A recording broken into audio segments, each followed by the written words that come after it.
You'll see for the major stocks or Nifty 50, Reliance Industries. Okay, market will be falling other sectors, but Reliance Industries will be market will be holding to buy trend, small correction only.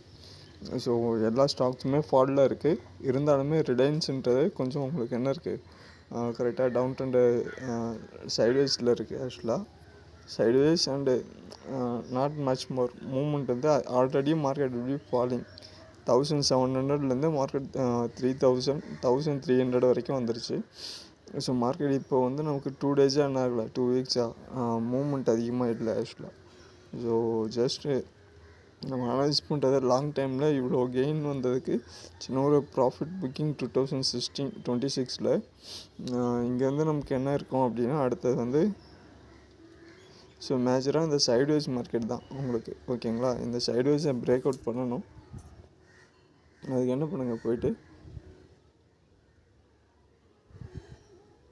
So இந்த low இந்த high, ஓகேங்களா, இதை mark பண்ணிக்கோங்க. Mark பண்ணிட்டு monthly chart, ஓகேவா, so monthly chart move பண்ணிக்கோங்க.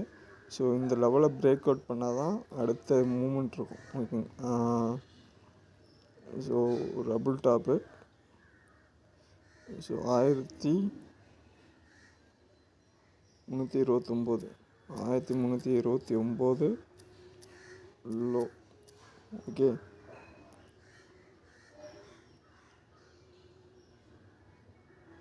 1602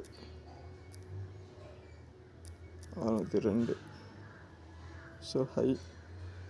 so market வந்து இப்போ என்னென்னா, இந்த லோவும் இந்த ஹையும் இன்க்ரீஸ் ஆனால் மட்டும்தான் நீங்கள் போயிட்டு என்ன பண்ணணும், பை அண்ட் செல் பண்ணணும். அதர்வைஸ் மார்க்கெட் மறுபடியுமே சைட்வைஸ் மார்க்கெட்டில் இருக்கிறதுக்கான சான்சஸ் இருக்கும்.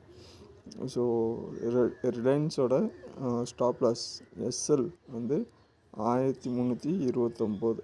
ஓகேங்களா, ஸோ மார்க்கெட் டவுன் ஆகுது, இன்க்ரீஸ் ஆகுதுன்றதை பேனிக் ஆக வேணாம். ஸோ மந்த்லி சார்ட்டு அப்படியே இதை வந்து வீக்லி சார்ட்டுக்கு அனலைஸ் பண்ணாலுமே மார்க்கெட் சின்ன ஒரு கரெக்ஷனில் தான் இருக்குது. லாஸ்ட் 3 வீக்ஸ் பையர்ஸ் வந்திருக்காங்க, சின்ன கரெக்ஷன், மறுபடியும் பை ட்ரெண்டு போகிறதுக்கான சான்சஸ் இருக்கும். ஸ்டாப் லாஸை மெயின்டைன் பண்ணிக்கிங்க. ஹோல்டிங் வச்சுருக்கீங்க அப்படின்னா அது பிலோ பிரேக் ஆகுதுன்னா செல் பண்ணுங்கள், இல்லைனா ஹோல்ட் பண்ணிக்கலாம். ஸோ அடுத்த வீடியோவில் பார்ப்போம். வீடியோ பிடிச்சா மறக்காம லைக் பண்ணி சப்ஸ்கிரைப் பண்ணிக்கங்க.